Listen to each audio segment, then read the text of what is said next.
Hello and welcome to another Beardy David Vlogmas video. I am in the kitchen, guys. So you know what that means? Yes, I am turning that oven on, but I am not making sweet treats today. No. I'm sparing you the torture of watching me decorate any kind of sweet treat. But a few of you have seen in my last few videos that I've included some of my world famous homemade Yorkshire puddings, and a few of you said, how on earth do you make your Yorkshire puddings? So I'm gonna tell you, and it's super simple, super easy, and you know some of my baking history, so if I can make them, everybody can make them. So let's show you what you need to make them. So I will write this all down below so you don't have to memorize it off by heart, but in order to make the Yorkshire puddings, you will need 200 grams of plain flour. You will need 4 eggs. You will need 200 mils of milk. You will need some sunflower or vegetable oil, and you will need a pinch of salt. Simple as that. And here are all the things that you're going to need to use to make the Yorkshire puddings. You're going to need this to weigh your flour. You're going to need this to measure your milk. You're going to need this to mix up your batter with this. And then once that's done, you put it all in this. Right, you're going to have to be at this awful angle. Unfortunately, this kitchen is terrible with angles for filming in. But this is super quick and super easy. So I shall just quickly run you through how to make the batter. So first thing first, you get 200 grams. No, sorry. You get 140 grams of flour. There we go. And then you plop that in here. You can do it in a big bowl if you want and mix it all up in there, but I just find it easier, especially for pouring, because it's got a nice little thingy, what you might call it. So it's just easier to pour into the cases a bit later on. So once you have your flour, you get your 4 eggs and you crack them in one by one.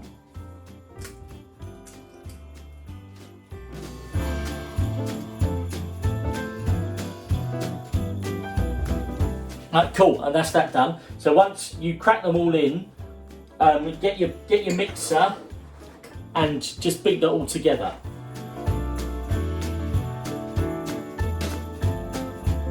And what I normally do, I'll stop halfway through because, so I'm just going to get any excess drippage off of that. So if you might be able to see, there's like flour all around the bottom of there. So I'll just get a little spoon and just get that all out. You don't want to miss any of the good stuff. So just make sure you just get that out of any edges. Sometimes it happens on the bowl. It's always good just to have a little bit of a mix up at the bottom just to get any excess flour out. And then I'm going to give it another mix, but you're kind of looking for something along this kind of texture, like a bit elasticy, a bit gunky, before you want to add the milk. So I'm just going to mix this up for a few more seconds before we start adding the milk. Right, so there you go. So now you've got your mixed, the start of your batter, it's time to add the milk. So now you need 200 mils of milk. Is there going to be enough in this one? Or I have to look at that. The perfect amount. So what you do with the milk, you just add it gradually into the batter, bit by bit. So you know, just like a little, let me get that around here. So you just want to give it a little loop like that. And then give this all a good mix until all the milk is combined, and then you want to just start adding it more and more, bit by bit, until all the milk is has been incorporated into the batter.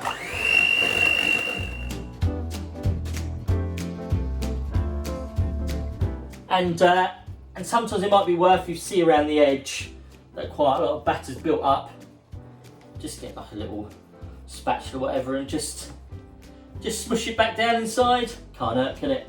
I like to get every bit of batter possible.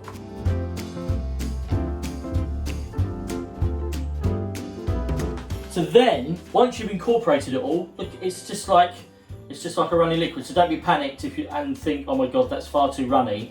It's supposed to be like this. It's almost, it's like milkshake almost, like a thicker side of the milkshake. Now before you do anything with it, what I like to do before I finish, I just like to give it a couple of sprinklings of salt, a couple of old zhuzhes on the salt mill, and then I like to give it another zhuzh around to get all that salt incorporated into the batter.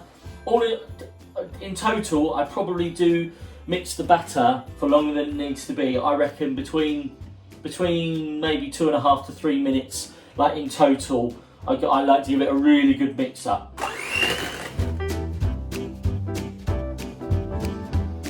So there we go, batter is made. Now you're probably thinking, pop it straight in the oven, but no. So I read this off of a chef in the UK called Tom Kerridge. You should try and leave your batter in the fridge for as long as possible, preferably overnight. Now I'm not going to do that, so I'll never do that. But what I do is I will take this batter and I will leave it in the fridge. I would probably say for probably about an hour, hour and a half.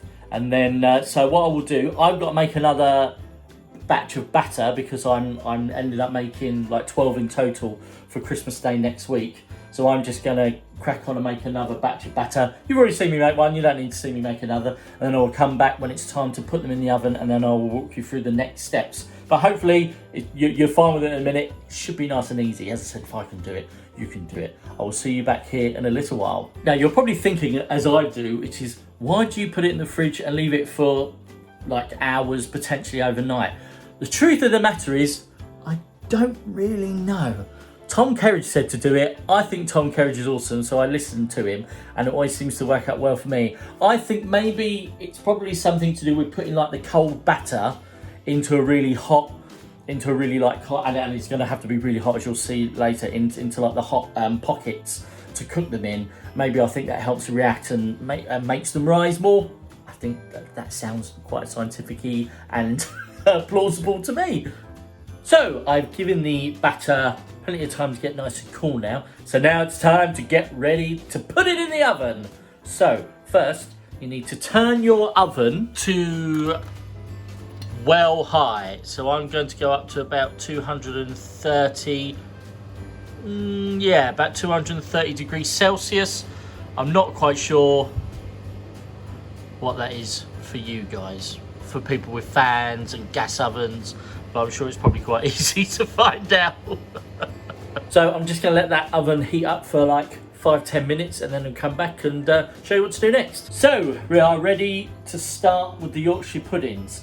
Now the oven is nice and hot, so we are ready to go. So first things first, what you have to do is you have to heat up the oil so it's not very nice to touch. So literally all you have to do is just put in a little drop. That I'd probably say that's enough. That's maybe what, a tablespoon in one of these big pots. If you're doing it, so I'm doing some more. Hold on. So I'm doing some small ones. I've decided I'm not going to do 12 massive ones. I'm going to do 6 big ones and then probably another 12 little ones. So I'm using this one. My sister got me this, David's Famous Yorkies, which they are. And so with here, you probably only need a teaspoon of olive oil. Yeah, so these are going to be smaller ones. But I want them to be smaller because we're going to be like snacking on these Christmas Day evening and then hopefully into Boxing Day. So that's the plan. So, yeah, as I said, just fill these up. Probably a little bit like that. I'd say that's enough, because the batter's gonna go around nicely and all of that. So there we go. So that's probably all the batter you need in them. And then you put this in the oven for maybe about 10-15, probably 10 minutes, whilst you let this get really, really hot. And what I'm going to do with these big ones that I'm making for Christmas Day dinner, I've just got some thyme, and I've just shredded off the leaves. And then what I'm going to do, I'm going to pop a little bit of a sprinkle, all posh like that, just on the top of the batter before I put it in the oven. Just give it a nice thymy vibe, which is lovely. Right, so that's been in there for about 10 minutes now, so I think the oil should be nice and hot. ready for us to pop the batter in. Let's get this batter out now, and I'm going to want both pairs of hands, so I'm going to have to put you back on the tripod for this. Right, you're back to the awkward annoying angle again. Right, so before we get started popping the batter in, because it's got to be quite a quick motion. So if you can see on the batter there's like a little bit of a line to where it's dry. I know you'll be tempted to, but don't stir it. I've always been told to let by good old trusty Tom Kerridge, just to leave that little bit of like almost, it's not quite a skim, but you know, like the gravy skin. So it's the easiest thing to compare it to that. Right, so this is going to be quick. So what I'm going to do is I'm going to open up the oven door, get the stone like tray on here, and then just put an even amount of the batter into each of the 6 pots. And I'm going to pop it straight back in. I'm going to try and do it as quick as I can, but obviously still very safe because this is going to be very, very hot. And let's not forget that what I'm going to do, you don't have to do this, this is just an additional thing. I'm only doing it on some of these, is that I've got some thyme and I'm going to sprinkle it just on top of the batter before it goes back into the oven. Right, here we go. Right, you can still feel that's very, very hot. Shut the oven door, and you should hopefully be able to hear a bit of a sizzle as you put it in. So yeah, let's there you go, you can hear the sizzle.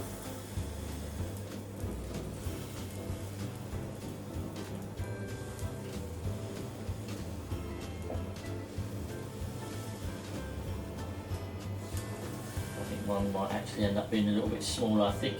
What I'm going to do, I'm going to get, where's my thing from earlier? Let's just use that, get any old excess out and just pop it in that guy. That one was a little bit shorter, so we might get a couple that might not be quite as big. That's fine, there's going to be loads in total anyway.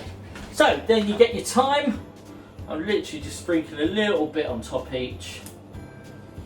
And then hopefully when it comes to cooking, they'll have a nice thymy taste to them, because we love a bit of thyme at Christmas. Right, so there we go. So I will I don't know if you can see, yeah, you can see a couple of them. I don't want to twist it up too much. So then in it goes back to the oven. So there we go, simple as that. So I'm going to leave the oh, I forgot what they were. Leave the Yorkshires in the oven for about 10 minutes initially, and then I'll come out and see how they're getting on, and then I'll probably just stick around in the kitchen until I know they're done, because it won't be much longer than 10 minutes, maybe about 12-13 minutes. So yeah, let's come back then and see how well they've risen, or maybe not. Right, so it's been about 15 minutes. So let's have a look at them, shall we? Here we go. Oh, look at these. Alright, what I'm doing, I'm going to put also the oil in for the next little mini batch of Yorkies. But yes, so look at these guys. So these are, they're probably not even quite as hard as I normally look, but I think it's because I'm putting quite a lot of time. But you know when they're ready, because they will just slide out like pockets, and they're nice and heavy as well. I like it when they're heavy. So basically, the bottom of them, I'll get one out. Where's one? That's a good one. So this guy, so they will shrink a little bit as they cool down, but so this is, it's really like nice and light and fluffy on there, but the bottom is quite weighty, which is what I really like. So when you get like your gravy on there and bits like that, it is absolutely delicious. So that's pretty much it. You can kind of just take them out and let them cool down for it. So as you can see, they're shrinking a little bit, but still, these are mighty fine beasts, if I don't say so myself. I'm always really proud of my Yorkies. As I've said, like when it comes to cooking, I'm not that good. I mean, yes, I love Christmas, but I don't love baking. I'm not the best at it. But here, I think I've got it down to a T.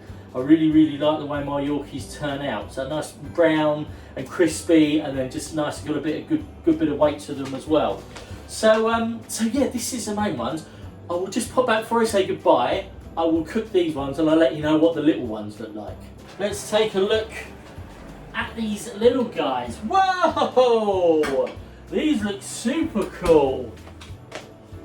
So that's what I like about these little ones, because sometimes they just go off on their own little direction. Look at that. How cool are they?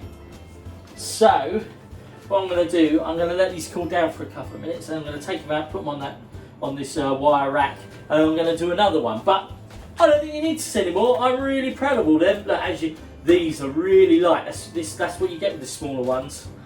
They're just so much light, and these are going to be perfect for like our Christmas Day evening like buffet, and then hopefully these will carry over to Boxing Day as well. Although we do like a good little feast on Christmas Day, so they might all get eaten. Well, I just have to wait and see. So my plan is that I'm going to freeze these. Well, I'm going to take these to Lauren's mum's because they don't live far away from us. So I'm just going to drop them off on the doorstep to Lauren's mum and dad's this evening, and then they're going to store them in the freezer for us because we don't have any room in our freezer, and we are going to theirs for Christmas Day this year.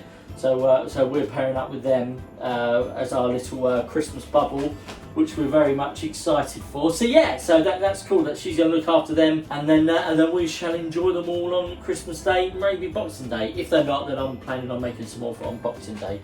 So there we go. Thank you for watching another Beardy David Vlogmas video, and I will see you all tomorrow for the next one. Thanks for watching, guys. Bye.